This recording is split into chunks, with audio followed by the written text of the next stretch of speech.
Did you know you can responsible yourself right out of joy? Is that even possible? Yep, it is. Today on the video, we're going to talk about how does joyful live? Not how we live joyfully, but how does joyful live? What does it look like? And how do we know that joyful is living through and in us? We're going to look at how joyful lives, as I said, but I also want to show you or talk to you or however you want to say it, about how I choose what images and what things I create for these videos, because I'm certain that sometimes you look at the art and you go, okay, well, that scripture and devotion stuff is making sense, but where did you come up with the art? So we're going to look at both of those today in one video instead of making two separate videos. I thought that would just be easier and quicker. So I want to start with, we need to be responsible. We get to be responsible because, Christ said, "My yoke is easy and my burden is light." Well, that doesn't mean we are not to be responsible, but it means we don't go through life upset, end of the world, waiting for the other shoe to drop, knowing or thinking that it's constantly going to be one thing after another. And if it's not one thing, it's another thing. And it's that constant negative underlying things are not really that good. And yeah, I'm a believer, but this is tough and it's hard. That's not what Christ has for us. That's not what being a believer is about. We are to enjoy and live in joy because of the sacrifice, the ultimate sacrifice that Christ made for us. So why would he give his life? Why would he make this massive sacrifice for us so we could just trudge through life and be kind of like Eeyore, when he was thinking more that we could be like Tigger? Okay, well, I can't help the Pooh references. I'm a big Pooh fan. But let's look at this for a minute. Jesus is the desire of the nations. Everyone hungers and desires for Christ.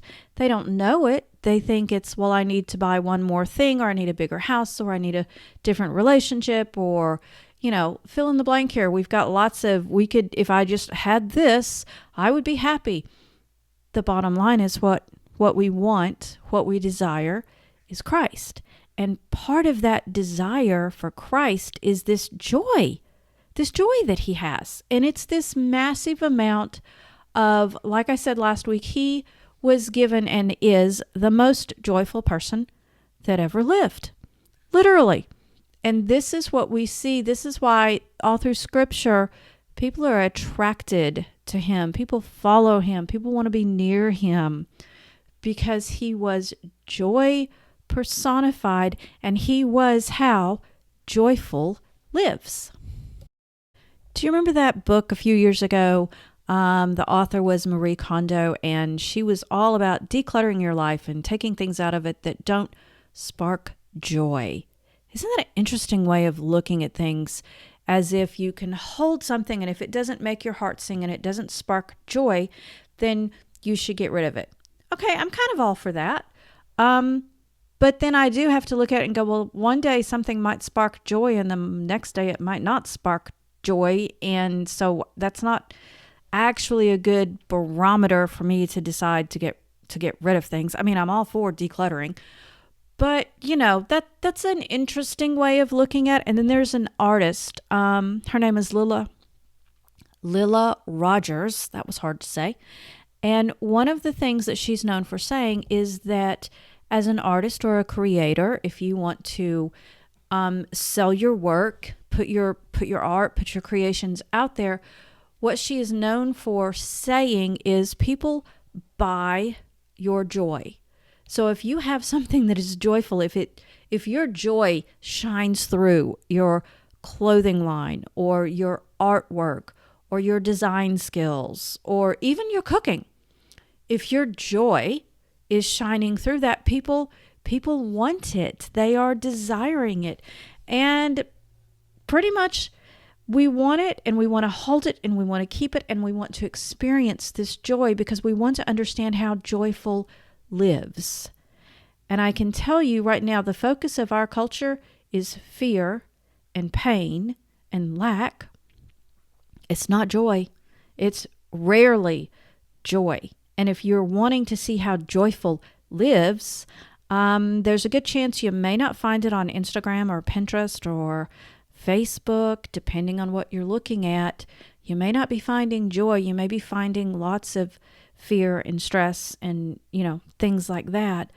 But we glimpse joy in a movie or a product or an experience, and it's so far from normal.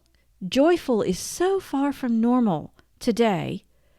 We want to hold on to it. We want to hold it as closely as possible and not let go of it. And isn't that what having a relationship with Christ is? We want to hold that relationship as closely as possible and get into the world that He has, into His kingdom, because in that kingdom is where joy is. It's that joy unspeakable and full of glory. That's what we want. We want to know how joyful lives.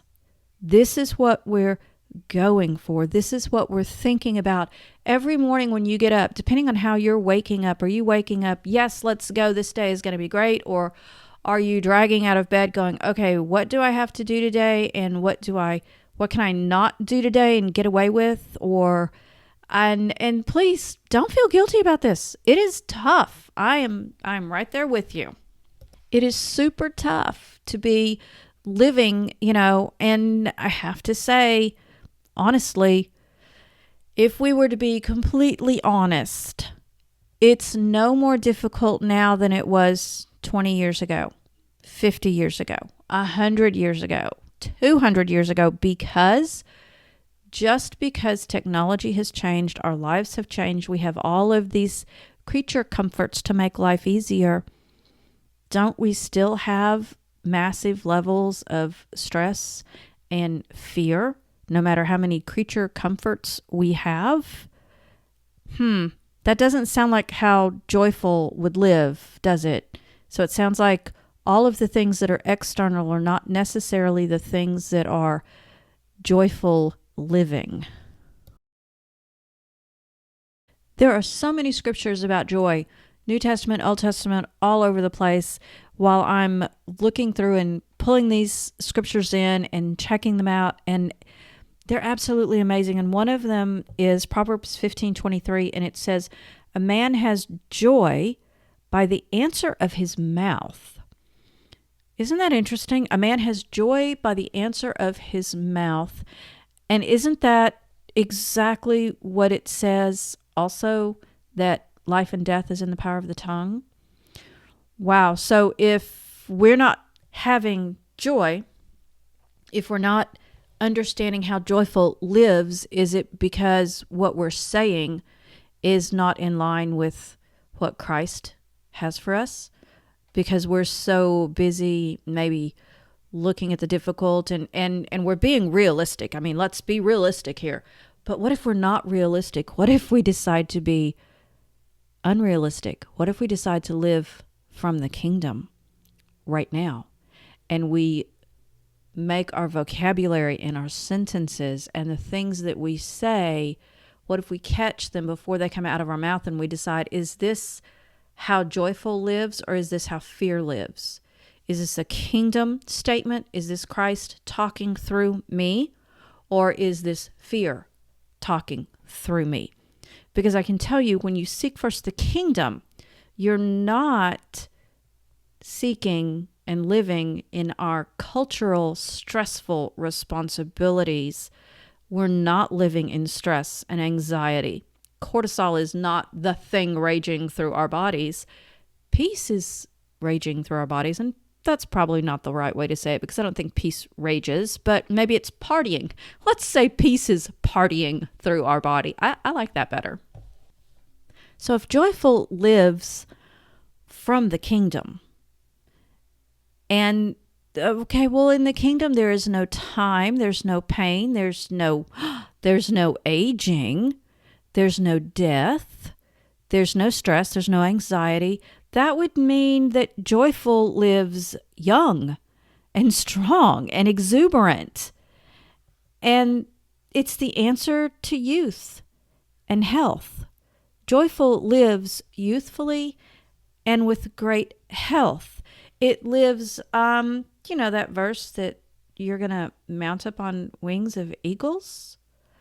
Isn't that interesting that your youth is renewed like an eagle when you're living from the kingdom, because you're not living in fear? You're living in joyful expectation of life. If fear paralyzes, then the joy of Christ releases us from bondage. If anxiety contaminates our thoughts, joyful lives by filling your entire being, mind, body, and soul, with the vision and perspective of God.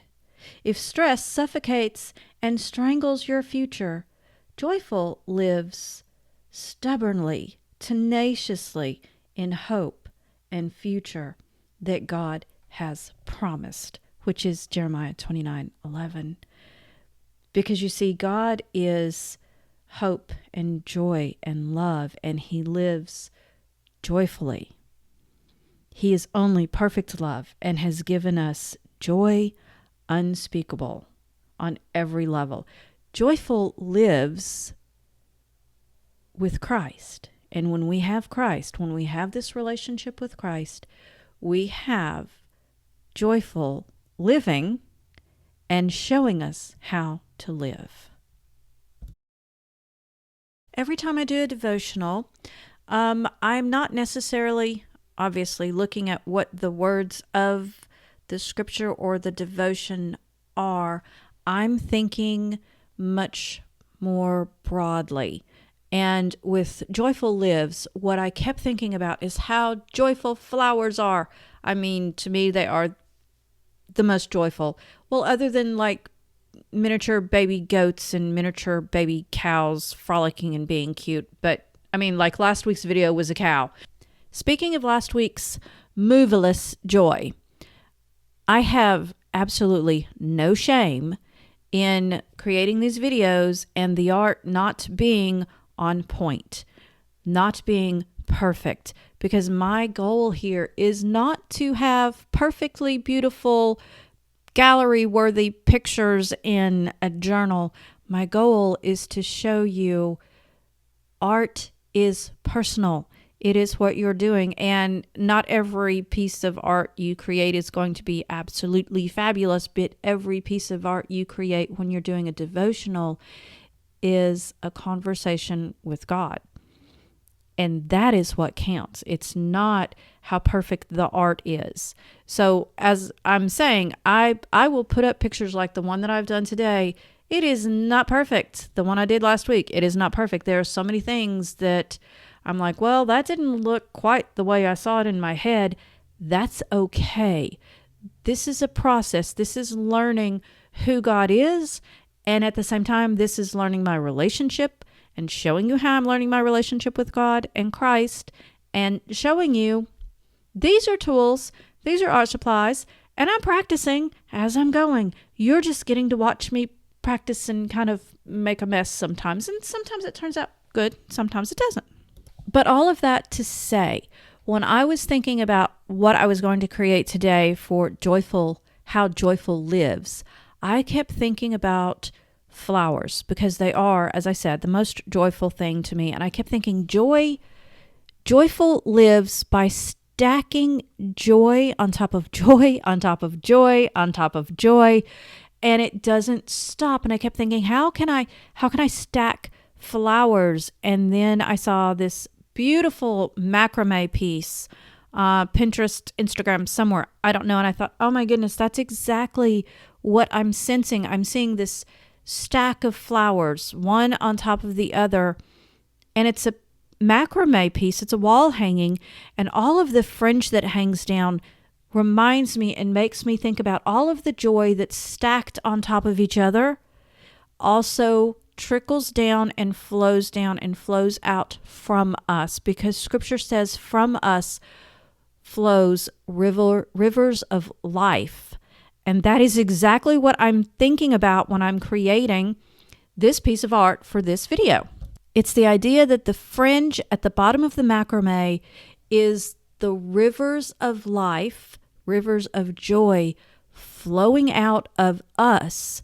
And that joy is the flowers, joyful flowers stacked on top of each other, hanging from, you've got the piece at the top, and I keep thinking that piece is secured and hanging from Christ because He is the vine and we are the branches. And as we stay in relationship with Him, connected with Him, walking with Christ all the time, we get more and more joyful flowers stacked on top of each other, blooming, that then flow out from us, from Christ, to everyone else. So that's my thinking on this piece. And if you watch, you'll see a lot of those ideas and some of those things kind of come out in some of the other videos. I don't ever really say, okay, this is what I'm thinking and this is what it is, because I'm more interested in sharing with you the devotional and what I'm hearing in response to how God is talking to me and sharing that with you, not necessarily my process, but I'll start sharing more process and where some of these ideas and how God has led me from the devotional over to the art, and then how it comes together and I put it out for you.